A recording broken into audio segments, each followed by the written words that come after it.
Hello there, welcome back. Prakash Narkade this side again.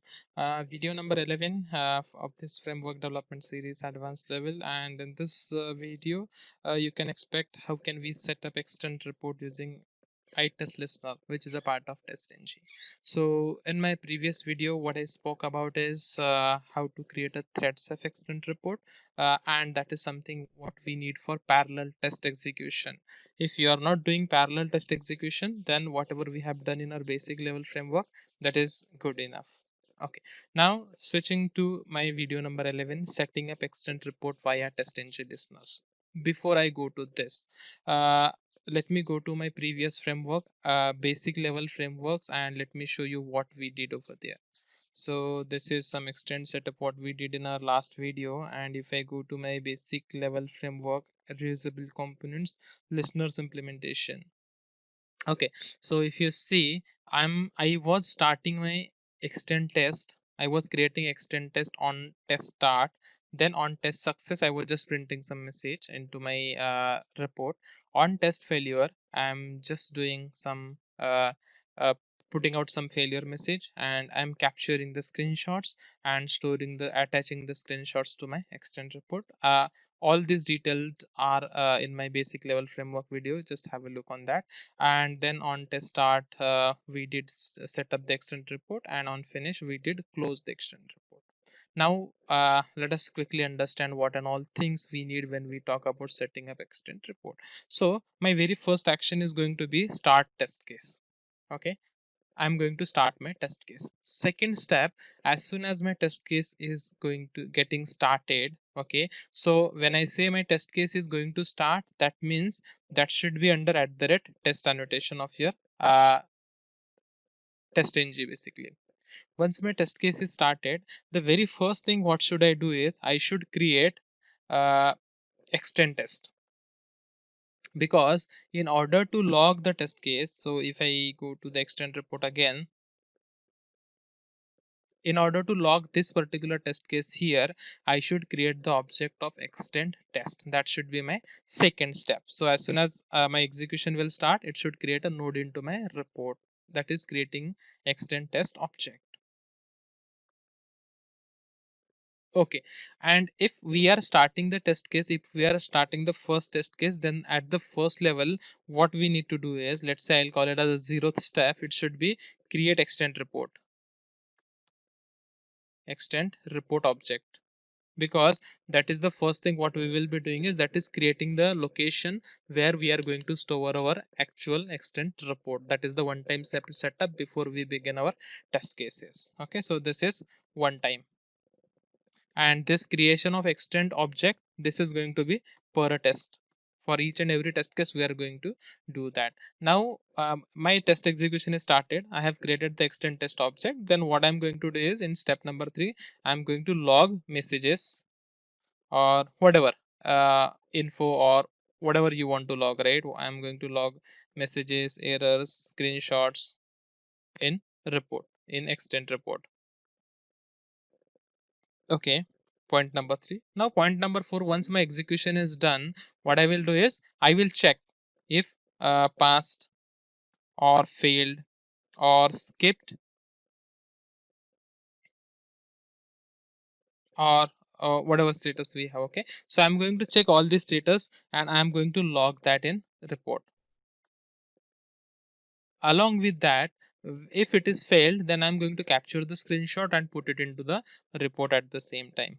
Okay, now here is a point, one more point, what type of screenshot we should attach. Is it okay, I'll come to that. Is it a base64 or normal file? Well, I'll come to that. Now point number 5. So this point number 3 to 2 3 4, whatever I have talked, creating extend test, logging the message, and checking if passed, failed, and all. So this point number 2 3 4 is going to repeat for all test cases.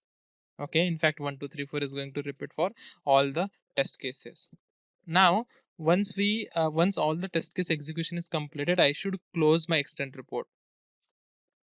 Close extend report by using something called as flush. They have some method called as flush. So I would be doing that one time and at last. So this is how flow of this particular steps are going to be in this particular video. Okay, I hope this gives you a brief idea how we are going to use it. Okay, now what I'm going to do is I'm going to go into the similar way, only few things will differ over here. Okay, what are those? Let's see. Before that, let me go to my advanced level framework. Here I am under reusable components. I am going to create something called as listeners implementation or listeners class or ITestListener implementation. You can give any name, okay, any meaningful name.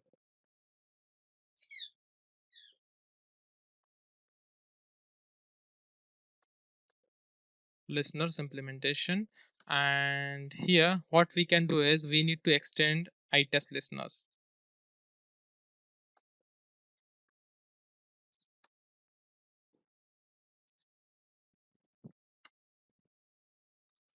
Sorry, it should be implements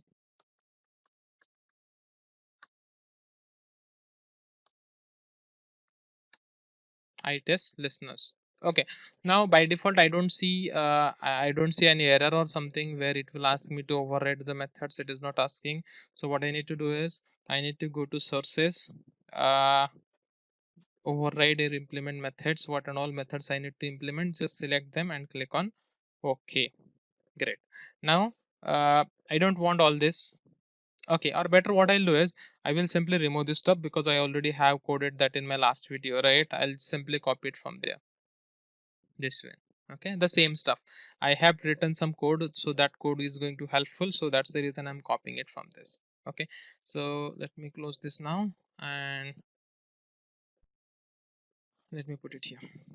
Okay, now very first thing what I need to do, give me a minute, what is happening? Okay, as I said, the very first thing what we'll be doing is on test start we are going to create the report object. Okay, now this on test start, this is something which will get after every test case. So this is something I don't need as of now.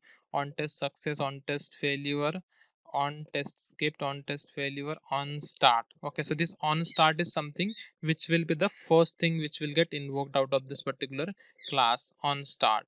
Okay, now if you see in this on start method, I did created the extend test object. Okay, so I'm going to do the same thing. What I'm going to do is I'm going to set up extend test object over here. How? Let's see. Okay, what I'm going to do is I'm going to say extend. So first I need to create the object of extend report. That's what we understood. Create extend report object. That is my first step. So extend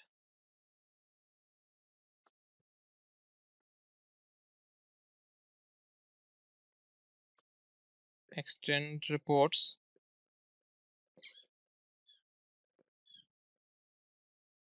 report is equal to, now how I'm going to get the extend report object. If we go to this extend report ng, you see I'm getting object from here, right? Extend report object, and if I call this particular method set extend report, this is going to give me the extend report object, right? So what I'll do is I'll say extend report ng dot this particular method, because that's the static method. I'll say dot set up this. Okay, and this has done with my setup. It is asking me to surround with try catch, should be fine. Or let me remove that from here, give me a minute. That is coming from properties file, this particular exception. Okay, let it be. I don't want to change multiple places, should be fine. Okay, now this extend report object is created. Okay, and now what I'll do is I will make it on top somewhere here, extend report. Okay, and since that is going to be single one, let me make it as a static, and let me remove this. Okay, so my first part is completed. I have created the object of extend report. Fine. Now once the object of extend report is created, what should I do is I should create the test case. If I go to my notepad, Once my extend report object is created, then my test case will start. But before that, what will happen is it should create the object of my extend test, right? And where I'm going to write it, on finish no, on start no, on this, it should be on test start. Here it should be. Okay, so here what I need to do now. Okay, so here couple of things. Okay, so let me delete out this old stuff. Okay, so what I'm going to do here is, first I'm going to create object of extend test, because that is what we need.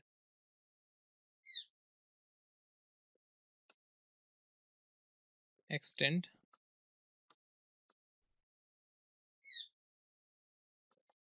test. Okay, now I just created the object, right? Now how to initialize the value to that? Okay, so what I'll do is I should do that in start test, on test start, right? So what I'll do is I'll say test is equal to, now how to get the object of extend test, that is with the help of this report, right? So what I'll do is I'll say report dot, there is a method called as create test. If you see, so from this create test I'm going to pass the test case name. So let's say this is my test1, and this has created the object of my extend test. Now wherever I want to log the messages, I should be calling this test. No, but this will not work for parallel test execution. So what we need to do is, we did created something called as extend factory, where we have this get text and set text, get extend and set extend. That is what we need to use. So for now what we need to do is, we need to set the extends. We need to call this particular set extend method. Because why? Because currently we have created the object of extend test. That is something we need to set now, and wherever we need them we are going to call it by using get extend, right? Now how to call that? Let us call, that is present in a method called as, class called as extend factory. So what I'll do is I'll say, so I need not to create the object of extend factory. In fact, that is not allowed because it has a private constructor. So how to call any method from this particular class? By taking the reference of this particular static instance called as get instance. Okay, so what I'll say, extend factory dot, I have something called as get instance dot, there is a method called as set extend, and that is what I need. And sorry, set extend, where I'm going to pass the test object. Because if you go to this set extend method, you see it is expecting the extend test object, and that is what we are passing. This test is the object of extend test over here, right? So that is what we need to do, right? And why it is needed?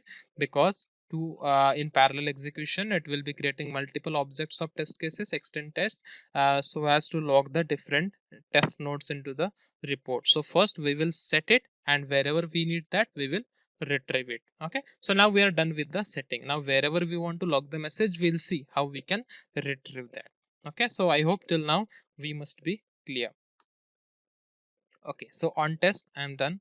What next? Create test object is done. Now we need to log the message. So logging the messages, this is done in your actual test cases. In actual test cases. So this is something which I cannot show you in this particular video. That should be fine. We'll cover it later on in when we start creating our test cases. But further steps to check if the test case is passed, failed, or skipped, and then log it in a report. Yeah, so now in this video itself we'll see how we can log some messages by using the this particular extend test.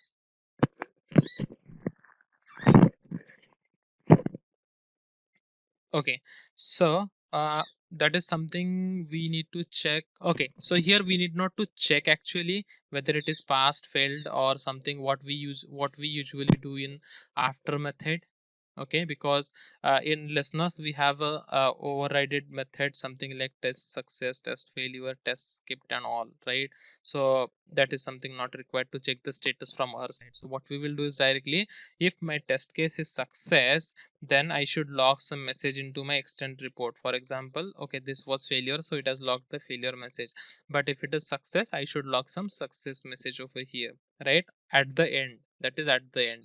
In between or during the test, what and all we need to log, that we will see in our next few videos. But for now, I'm just doing the setup from extend listeners, right? So and in listeners I have these many things on success, on failure, on skip and all. So that is something I'm going to implement.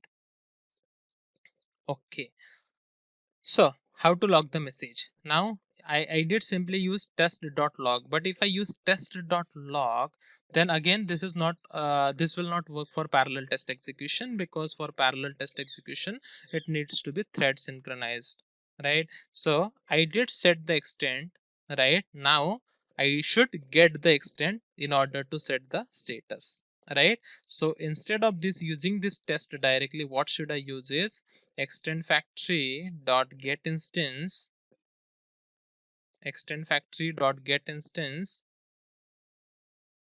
dot get extend and dot log, right? Because if you go to this get extend method, you see it is returning me a extend test object, right, which is retrieved out of this extend. That's why I am using something like this. So now going forward, wherever I want to log the messages, I am going to use this particular line instead of using simply it as a test or extend test or log, whatever you have named it.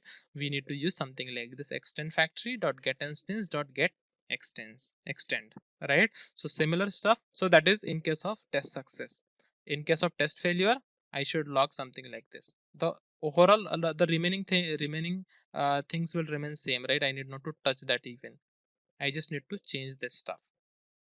Okay, and one point here, I need to get the driver. Now I'll come to this in few more minutes. Let it be here, test. So wherever I'm seeing test, I'm simply okay, I think that's it. So here test, this is not required because this is the start one.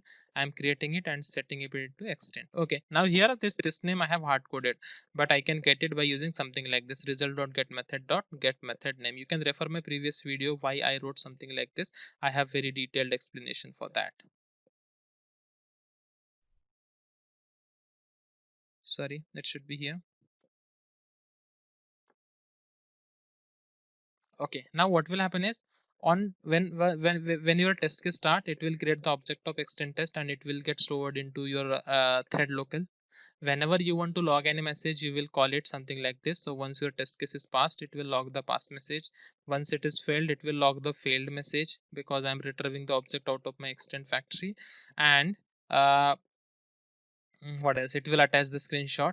On test skip, if there is any test case which is skipped, let's say I want to log that as well, what I'll do is, let me copy this line, and in on test skipped, I should simply change the status to skip, and let me make it as is skipped. So my test case might be skipped if there are any configuration failures. On failure with timeout, I test context on start and on failure. Okay, so I'm done almost. The only two things are remaining: getting this driver and flushing out this particular extent object. Now how to flush this extent object? So this extent is something report, right? And here it is extent report. So I should use report dot flush. Okay, and my extent will get closed. Okay, now I should okay, okay, let it be, not an issue. I should remove that object basically. So what will happen is, once the object is stored into thread local, okay, this, let's say this extend test object is getting stored into thread local. So once my test is finished, on test failure, on test success, okay, I think let it be on start, on finish. Let it be, not an issue. We need to remove that actually from the memory, but here I need to add it at three different places, on test escaped, on test failure, and all. Okay, or let us do that. So what I'll do is I will do something like this: get extent dot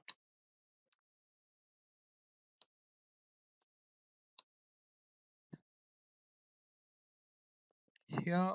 Uh, Okay, what we need to do is basically we need to go to what I'm looking is basically, if you remember, in our driver factory, what we did is we did remove this driver from thread local. Okay, just to save out some memory. So that's what I was looking to do. So what we need to do is in extend factory itself, let us create one method, public void, let's say remove extend object, and here I'm going to do this extend dot remove. This is what I was looking for, and I'm going to call this particular method here. Great. So I need to call this in case of failure as well. So if it is failed, okay, so I should do it somewhere here after attaching the screenshots, and in case of success I should do here after logging the message. Okay, now uh final thing about getting this driver, how to get this driver. Okay, so now how we got this extend object? By using something like this, right? Extend factory dot get extend dot get extend get instance dot get extend. In the same way we are going to get the object of driver. If you remember, in driver also we have some method called as get driver. So as of now we didn't do any set driver, but we will do that later on when we create our actual test case. We'll do set driver, and then we will do get driver, because the test step, what this on test failure will get executed after the end of your test case. That means set driver is already done. We are just going to do the get driver, right? So instead of this particular driver, what I'm going to write is I'm going to write driver factory dot get instance dot get driver.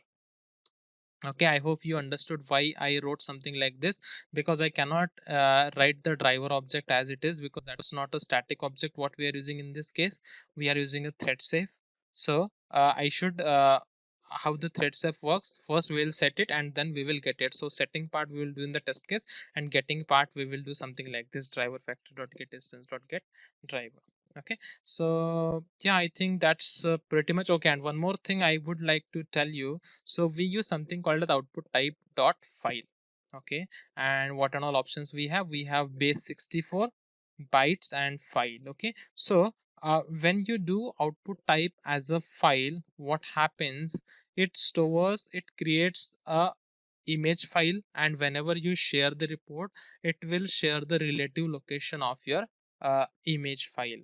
Okay, that means along with report you need to share the images as well separately. But if you do that by using base 64, that is not required. The data will get image data will get stored internally into your report itself. Okay, but your report size is going to be increased drastically. Okay, so this is something you can try. Even I'll try to show you a demo once we start executing our test cases, but for now let it be file. Okay, so I think that's it. I should stop this video. It should be very long now. I'm going to stop. And this is all about listeners implementation. And from our next video onwards, I'll be starting a test case creation, or let's see if we can create some reusable components if we need any. Okay, so yeah, that's it. Stay tuned. Thank you.